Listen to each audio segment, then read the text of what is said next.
ओम का उच्चारण करेंगे अर्थ और भावना को बनाते हुए।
समादरणीय धार्मिक सज्जन वृंद, ऋग्वेद के अंदर एक मंत्र है, सक्तुम एव तित ऊना पुनन्तो यत्र धीरा मनसा वाचम अकृत अत्र सखायः सख्यानि जानते भद्रा एषां निहिता भद्रा एषां लक्ष्मी निहिता अधिवाची।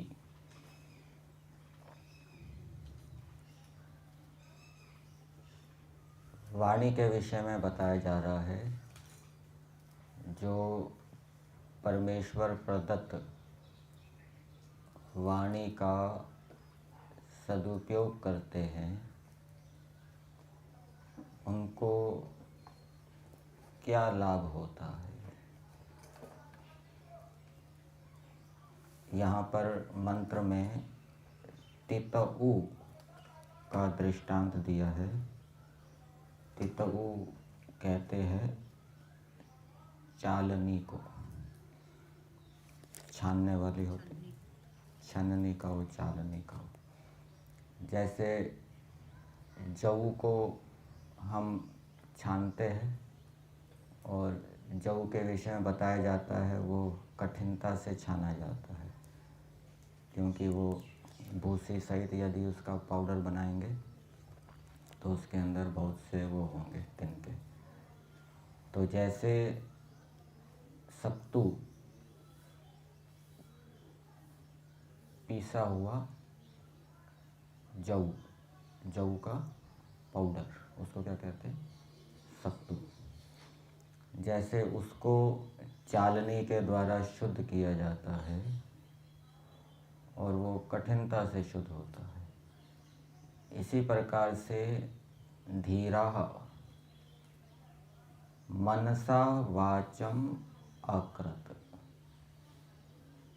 मन से, ज्ञान से, प्रज्ञान से शुद्ध करके वाणी को उत्पन्न करते हैं।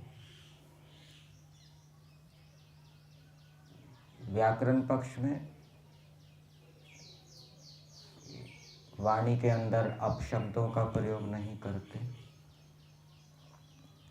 स्वर की दृष्टि से या व्यंजन की दृष्टि से दुष्ट उच्चारण नहीं करते, शुद्ध उच्चारण करते हैं।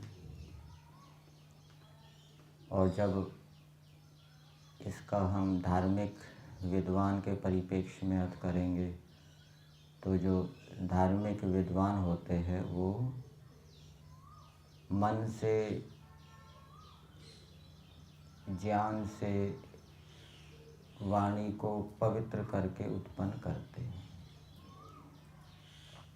आपने एक श्लोक सुना होगा, सत्यार्थ प्रकाश के 5वें समोल्लास में आया है,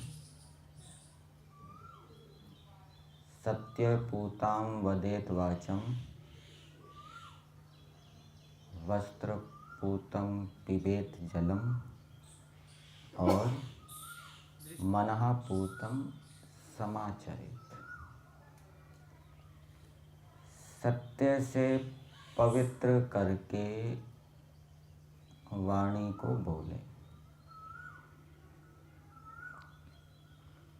अर्थात जो धार्मिक विद्वान होते हैं वो इस प्रकार से वाणी को उत्पन्न करते हैं, वाणी का प्रयोग करते हैं जिससे कि दूसरे की हिंसा ना हो। सत्यपूताम, सत्य का संबंध किससे है? अहिंसा के साथ है। जब हम योग दर्शन के अंदर देखेंगे जहाँ 5 यमों का वर्णन है, अहिंसा, सत्य, अस्तेय, ब्रह्मचर्य और अपरिग्रह। आगे के जो 4 यम हैं अहिंसा से आगे, वो अहिंसा की पूर्ति के लिए ही है। अहिंसा का हम अच्छी प्रकार से उत्कृष्ट रूप से पालन कर सकें, उसके लिए ही सत्य आदि हैं। तो विद्वान लोग इस प्रकार से वाणी का प्रयोग करते हैं जिससे कि किसी की हिंसा ना हो। सत्य भाषण करते हैं। जिस भाषण से हिंसा हो रही है वो सत्य नहीं कहलाएगा, वो क्या कहलाएगा? असत्य। ये धार्मिक विद्वान के परिप्रेक्ष्य में अर्थ हो जाएगा। और व्याकरण वैयाकरण की दृष्टि से क्या हो जाएगा? वो शुद्ध उच्चारण करेगा। फिर आगे दिया है अत्र सखायः सख्यानि जानते। इस विषय में जो सखायः मित्र हैं वो मित्र भाव को जानते हैं। अर्थात वाणी का किस प्रकार से प्रयोग किया जाए जिससे कि सामने वाले का हित हो, अहित ना हो, वो अच्छी प्रकार से जानते हैं। सामान्य मनुष्य वाणी का इस प्रकार से प्रयोग करते हैं जिससे कि सामने वाले का अहित होता रहता है और उनको पता नहीं लगता।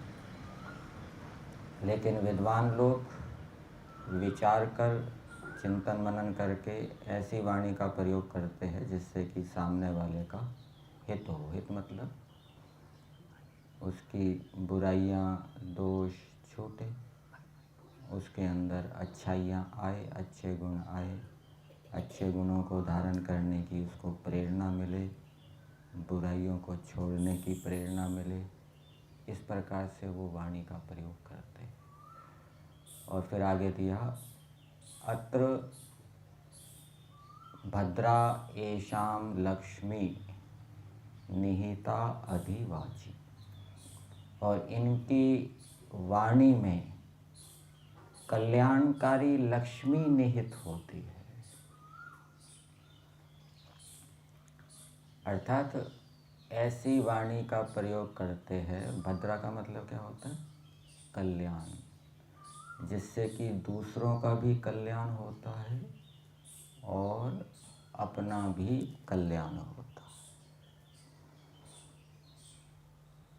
ये जो पहले मैंने श्लोक बताया था, मनःपूतं समाचरेत, मन से विचार करके वो आचरण करते हैं कि ये जो मेरा आचरण है ये धर्म से युक्त है या अधर्म से युक्त है।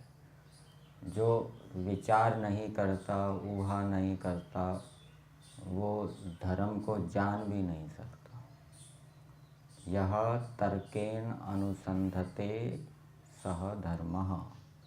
धर्म को जानने के लिए विचार आवश्यक है। बिना विचार किए, बिना ऊहापोह किए, तर्क किए व्यक्ति धर्म को नहीं जा सकता। और ऊहा विचार कौन कर सकता है? जिसने शास्त्रों के ज्ञान को प्राप्त किया है, जिसने अनुभव को प्राप्त किया है और वो शास्त्रों का ज्ञान और अनुभव उसको उपस्थित है, भूला नहीं है वो। यदि शास्त्रों का ज्ञान तो प्राप्त किया है, सूत्र पढ़े हैं, श्लोक पढ़े हैं, मंत्र पढ़े हैं, लेकिन मंत्र याद नहीं है, तो फिर धर्म का निर्णय ठीक प्रकार से नहीं हो पाएगा। एक प्रमाण निर्णय को बदल देता है, ठीक है।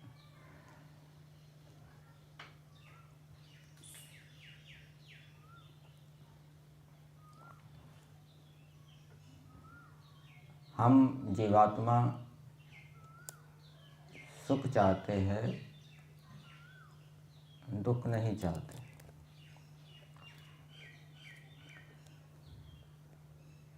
और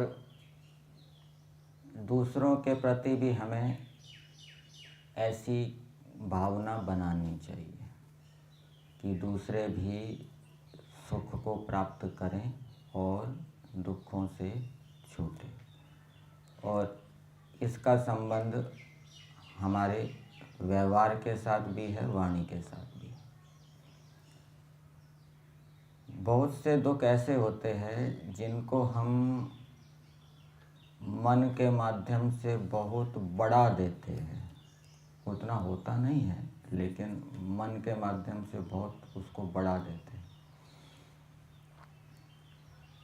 जैसे हम संसार के अंदर देखते हैं, अनेक प्रतिकूलताएं आती है लोगों के सामने। कुछ व्यक्ति तो ऐसे हैं जो प्रतिकूलताओं के आने पर दुखी रहते हैं, दुखी होते रहते हैं। और कुछ व्यक्ति ऐसे हैं जो प्रतिकूलताओं के आने पर दुखी नहीं होते, अपने आनंद में रहते हैं। एक ने तो प्रतिकूलताओं को बहुत बड़ा कर देखा, वो दुखी होता रहा। दूसरे ने उसका कोई विचार ही नहीं किया, वो अपने आनंद में है, वो जानता है तो प्रतिकूलताएं आती हैं। और मन का संबंध किससे है? बुद्धि से। बुद्धि को शरीर रूपी रथ का सारथी कहा गया है, और मन को क्या कहा गया है? लगाम कहा गया है। जैसे सारथी के हाथ में लगाम होती है, इसी प्रकार से ये जो मन है ये किसके हाथ में है? बुद्धि के हाथ में। तो कुछ व्यक्ति तो दुख को मन के माध्यम से बहुत बढ़ा देते और बहुत दुखी हो जाते हैं। दुख इतना होता नहीं है, लेकिन बहुत उसको बढ़ा कर देखते हैं। तो उनकी बुद्धि ने ऐसा निश्चय किया है, ऐसा निर्णय किया है, उनकी बुद्धि ठीक काम नहीं कर रही। और जिनकी बुद्धि ठीक काम करेगी वो दुख के आने पर उसको बढ़ाकर नहीं देखेंगे, जितना है उतना ही समझेंगे। और बुद्धि का संबंध किसके साथ है? हमारे कर्मों के साथ है। धियो यो नः प्रचोदयात्। परमेश्वर से हम उत्तम बुद्धि की प्रार्थना करते हैं, तो उत्तम बुद्धि की प्राप्ति कब होगी? जब हम अच्छे कर्म करेंगे। अब जैसे उदाहरण के लिए जीवन में बहुत सी घटनाएं होती हैं। बुढ़ापा आएगा, देखने की शक्ति कम हो जाएगी, सुनने की शक्ति कम होगी, रोग आएंगे, चलने फिरने में कठिनाई होगी, जो हमने शास्त्रों को ज्ञान प्राप्त किया है उसको भूल जाएंगे, उसको उपस्थित नहीं कर पाएंगे, अन्याय होगा, पक्षपात होगा, धोखा होगा, लोग अपने स्वार्थ को सिद्ध करेंगे, हमारी हानि करेंगे, ठीक है ना। कोई दुर्घटना भी हो सकती है, हाथ पैर टूट सकता है। ये ऐसी घटनाएं हैं जो जीवन के अंदर आगे इनकी संभावना है। किन्हीं की अधिक संभावना है, किसी की कम संभावना है, और कुछ घटनाएं तो होगी ही, आएगी ही, उनसे बच नहीं सकते। मृत्यु आएगी, मृत्यु से बच नहीं सकते। बुढ़ापा आएगा, बुढ़ापे से बच नहीं सकते। तो जो मनुष्य इन घटनाओं के विषय में पहले से तैयारी कर लेता है,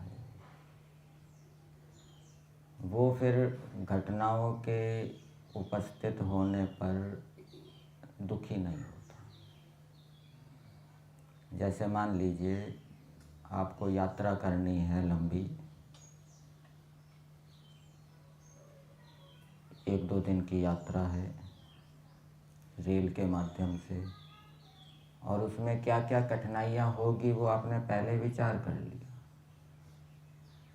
कि भोजन घर का नहीं मिलेगा, बैठे रहना पड़ेगा, और अकेले जा रहे हैं तो और समस्या आएगी, सामान की सुरक्षा करनी पड़ेगी, ठीक है ना, स्नान आदि में बाधा होगी, भ्रमण आदि नहीं कर पाएंगे, स्नान आदि नहीं कर पाएंगे, व्यायाम आदि नहीं कर पाएंगे, स्वाध्याय आदि करने में बाधा होगी, और अनेक प्रकार के उल्टे सीधे यात्री भी आएंगे, उनके साथ भी संपर्क होगा। तो इन सभी विषयों में यदि हमने पहले से विचार कर लिया है तो उनके उपस्थित होने पर हम दुखी नहीं होंगे। और फिर पहले से विचार करने पर कुछ उपाय भी हम ढूंढ लेंगे कि भाई ये समस्या आएगी, व्यायाम नहीं मिलेगा करने को, चलो इस प्रकार से व्यायाम कर लेंगे, ठीक है ना। स्नान आदि करने को नहीं मिलेगा, कोई बात नहीं, थोड़ा कम भोजन कर लेंगे, कम भोजन करने से शरीर से गंदगी आदि कम निकलेगी, स्नान की फिर इतनी आवश्यकता नहीं होगी।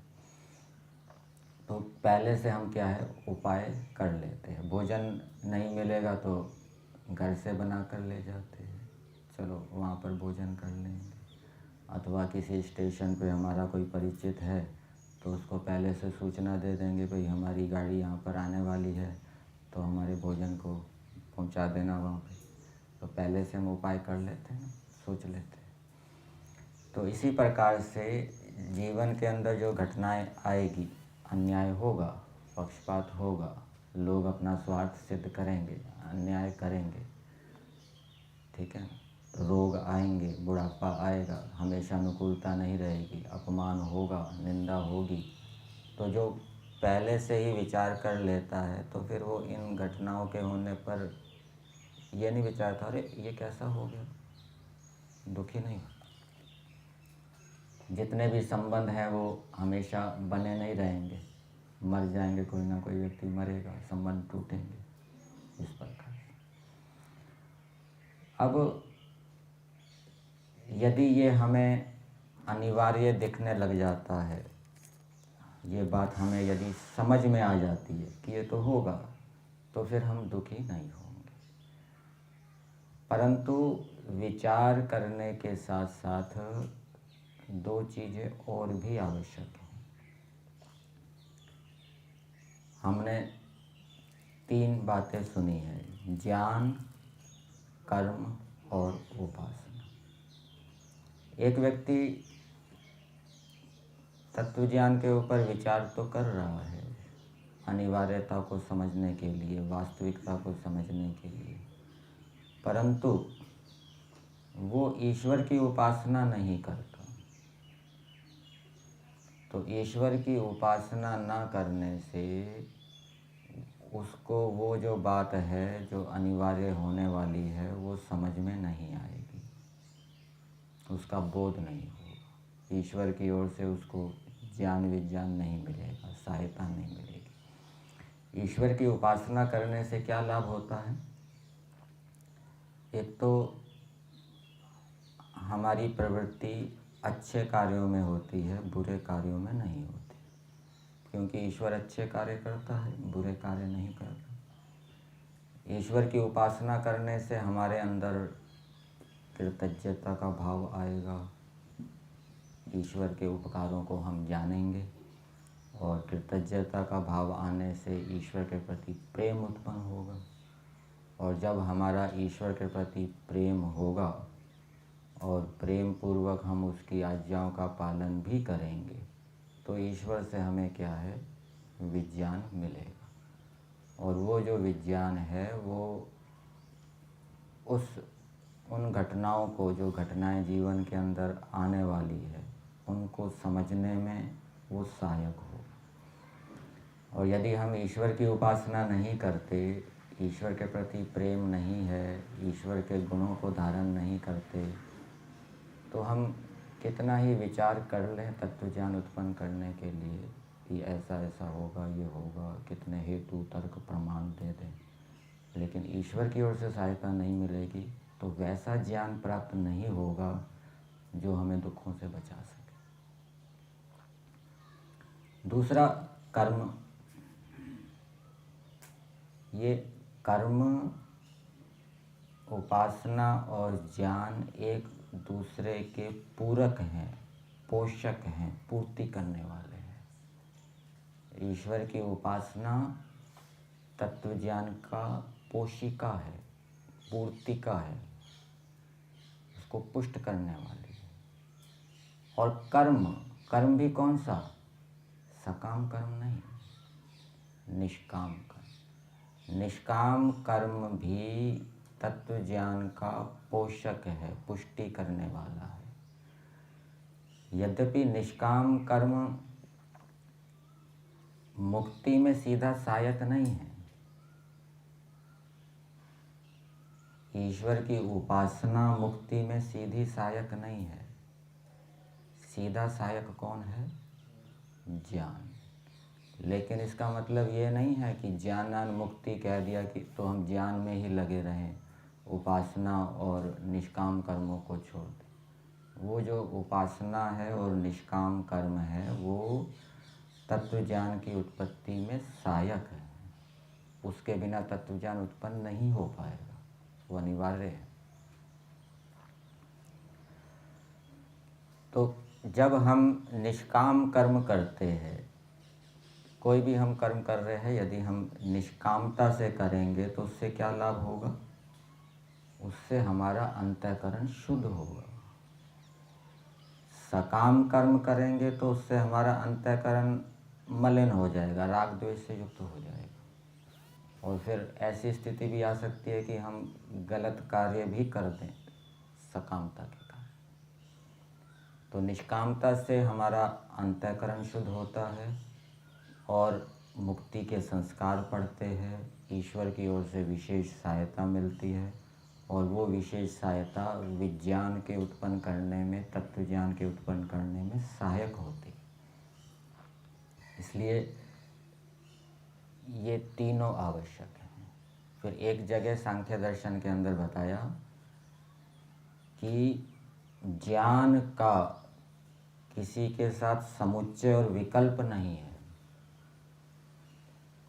मतलब कि ईश्वर दोनों देखे कि इसका कर्म कैसा है, इसका ज्ञान कैसा है, अथवा तीनों देखे ईश्वर की इसकी उपासना कैसी है, इसका कर्म कैसा है, इसका ज्ञान कैसा है, उन तीनों को देखकर फिर ईश्वर उसको मुक्ति दे, ये नहीं। ईश्वर क्या देखेगा? इसका ज्ञान कितना है। जैसे सेना में, पुलिस आदि में ऊंचे पद पर जो नियुक्तियां होती है उसमें फिजिकल टेस्ट भी होता है और मेंटल टेस्ट भी होता है। ठीक, तो वहाँ पर दोनों देखा जाता है। केवल फिजिकल टेस्ट से एंट्री नहीं हो जाएगी, फिजिकल टेस्ट में पास हो गया तो। केवल मेंटल टेस्ट से एंट्री नहीं हो जाएगी, उसने मेंटल टेस्ट में पास हो गया तो। दोनों देखने पड़ते हैं। इसी प्रकार से ज्ञान से ही मुक्ति होगी। ईश्वर केवल ज्ञान देखेगा, ज्ञान, कर्म और उपासना तीनों को नहीं देखेगा, अथवा ज्ञान और कर्म दोनों को नहीं देखेगा, वो केवल ज्ञान को देखेगा। लेकिन उस ज्ञान अथवा तत्व ज्ञान की प्राप्ति में सहायक वो दोनों बनते हैं। कौन कौन से? उपासना और निष्काम कर्म। हम एक श्लोक सुनते हैं मनुस्मृति का। व्यक्ति अज्ञान के कारण कैसे दुखी होता है। कोई व्यक्ति अधर्म से धन कमा रहा है, भवन बना रहा है, गाड़ियाँ बना रहा है, खरीद रहा है, तो दूसरा व्यक्ति उसको देखकर दुखी हो रहा है। क्यों दुखी हो रहा है? उसको ईश्वर की न्याय व्यवस्था अभी समझ में नहीं आ रही। और जिसको ईश्वर की न्याय व्यवस्था समझ में आएगी कि ये जो अधर्म से बढ़ रहा है, ये तो जीवन तो छोटा सा है और जीवात्मा की यात्रा तो बहुत लंबी है, ठीक है ना, जन्म जन्मांतरों तक चलने वाली है। ये इस जन्म में गड़बड़ कर रहा है, आगे के कितने हजारों लाखों जन्म हैं, उसमें पता नहीं कौन कौन सी योनियों में भोगेगा वो दुखों को। तो जब वो देखता है कि जो अधर्म से गड़बड़ी कर रहा है वो इस जन्म में तो थोड़ा बहुत सुखी हो जाएगा, चलो इस जन्म में दंड ना भी मिले, लेकिन अगले जन्मों में वो बच नहीं सकता। ईश्वर पेड़ पौधा, पशु पक्षी, कीट पतंग, जीवाणु कीटाणु पता नहीं कैसी कैसी योनियों में भेजेगा और करोड़ों वर्षों तक वो दूसरी योनियों में भटकता रहेगा, उसको मुक्ति प्राप्ति का अवसर ही नहीं मिलेगा, मनुष्य जन्म ही नहीं मिलेगा। जब ये समझ में आता है तो फिर व्यक्ति दूसरे को देखकर फिर ईर्ष्या नहीं करता जो गड़बड़ कर रहा है। ईश्वर क्षतिपूर्ति करे, किसी ने हमारी हानि की है तो इसको एक उदाहरण से समझ सकते हैं। जैसे मान लीजिए किसी व्यक्ति ने किसी की जेब काट ली और उसको 10,000 रुपये मिल गए और 10,000 रुपये मिलने के बाद वो बढ़िया बढ़िया सामान खरीद रहा है। अब जिसने देखा है उसको ये भी पता है कि ये पुलिस वाले की नज़र में आ चुका है, पुलिस वाले ने भी इसको देख लिया है और पुलिस वाला उसको देख रहा है ये कहाँ कहाँ जा रहा है। तब उसको पता है कि अब ये पुलिस वाला इसको पकड़ लेगा, डंडे मारेगा, जेल के अंदर डालेगा। तो उसको उसका जो सुख है वो कैसा दिखाई दे रहा है? क्षणिक दिखाई दे रहा है, थोड़ी देर का सुख है वो, उसने जेब काट ली, सामान खरीद लिया। अथवा इसको दूसरे उदाहरण से समझ सकते हैं, जैसे स्कूलों के अंदर, कॉलेजों के अंदर विद्यार्थी पढ़ते हैं, पढ़ाई का काल कितना है, उसके बाद ले लो आप 8वीं के बाद ले लो, 8वीं से लेकर जब तक कोई नौकरी नहीं करता, व्यापार नहीं करता, 10, 11, 12 साल जितने भी हैं, एक विद्यार्थी तो मेहनत नहीं करता, ठीक है ना, आनंद में रहता है, मज़े में रहता है, कोई नियम अनुशासन का पालन नहीं करता, कोई तपस्या नहीं करता, परीक्षाओं में कोई पुरुषार्थ नहीं करता, तो उसका क्या भविष्य होगा? फेल होगा, 10वीं भी पास नहीं कर पाएगा, मजदूर बनेगा, रिक्शा चलाने वाला बनेगा, तो उसका जीवन कैसा सुखी होगा? अभाव रहेंगे, कष्ट रहेंगे, सम्मान नहीं होगा, ठीक है ना, उसका सारा जीवन बिगड़ गया। और दूसरे ने मेहनत की, मेहनत करके वो इंजीनियर बन गया, विदेशों में चला गया, बड़ी नौकरी मिल गई, बहुत सुविधाएं मिली, सम्मान हुआ, तो उसका सारा जीवन सुधर गया। तो जो गड़बड़ करने वाला है वो उस विद्यार्थी के समान है जिसने मेहनत नहीं की, उसका भविष्य बिगड़ गया। ये वर्तमान जीवन का भविष्य भी बिगड़ गया, आगे का भी। तो इस प्रकार से जो गड़बड़ी करता है उसका वर्तमान भविष्य भी बिगड़ जाता है और आगे का भी होता है। तो इस प्रकार जो विचार करता है और ये ज्ञान जिसको जितनी जल्दी समझ में आएगा, या साथ साथ यदि वो ईश्वर की उपासना भी करता है और निष्काम कर्मों को भी करता है, सेवा परोपकार दान आदि निष्कामता से करता है, तो उसको जल्दी सिद्धि मिल जाएगी। वो संसार के अंदर अन्यायी दुष्ट लोगों को देखकर दुखी नहीं होगा कि ये इतने बढ़ रहे हैं, वो अपने आनंद में रहेगा, उसको दिखाई देगा न्याय। लेकिन जो ईश्वर की उपासना नहीं करेगा, निष्काम कर्मों को नहीं करेगा, उसको ऐसी सिद्धि मिलेगी नहीं, ठीक है ना, वो फिर दुखी रहेगा। इसलिए तीनों को लेकर चलना चाहिए। शुद्ध ज्ञान, शुद्ध कर्म और शुद्ध उपासना। अलग अलग स्तर के व्यक्ति होते हैं। कुछ व्यक्ति ऐसे होते हैं कि वो गलत कार्य करते हैं लेकिन उनको कोई दुख नहीं होता, कष्ट नहीं होता, वो गड़बड़ी करते रहते हैं, आनंद में रहते हैं। ऐसे व्यक्तियों का सुधार नहीं हो सकता। कुछ व्यक्ति ऐसे होते हैं, थोड़ा सा गलत कार्य होते ही वो इतने दुखी हो जाते, अरे मैंने इतना साधना की, तपस्या की, फिर भी मैं ऐसे कर्मों को करता हूँ। वो इतने दुखी, हताश, निराश हो जाते हैं। उनका भी कल्याण नहीं हो सकता। और कुछ व्यक्ति ऐसे होते हैं जो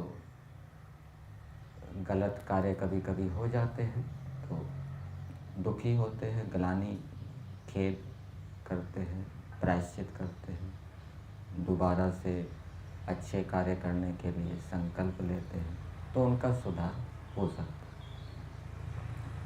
अब प्रश्न ये है,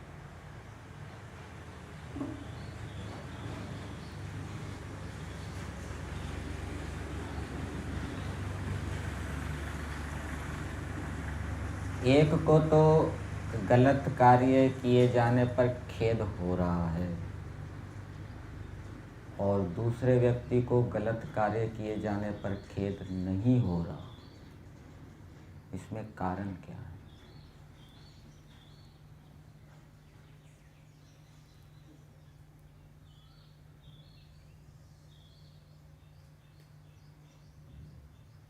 उसका मन पवित्र है, ईश्वर की आवाज सुनता है, ईश्वर से जुड़ा हुआ है और एक ईश्वर से दूर है। एक में सुधरने की इच्छा है, जिसमें सुधरने की इच्छा होगी ना, उसको गलत कार्य किए जाने पर खेद होगा।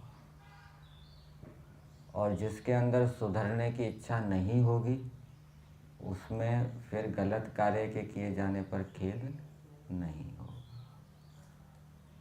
सुधरने की इच्छा किसमें उत्पन्न होगी? ज्ञान की गलत ज्ञान से होगी। बहुत से मनुष्य है, वो बहुत सुनते हैं, पढ़ते हैं, बहुत ज्ञान प्राप्त करते हैं, फिर भी वो सुधरना नहीं चाहते। तो श्रद्धा नहीं ज्ञान के प्रति, सत्य धारण नहीं करते।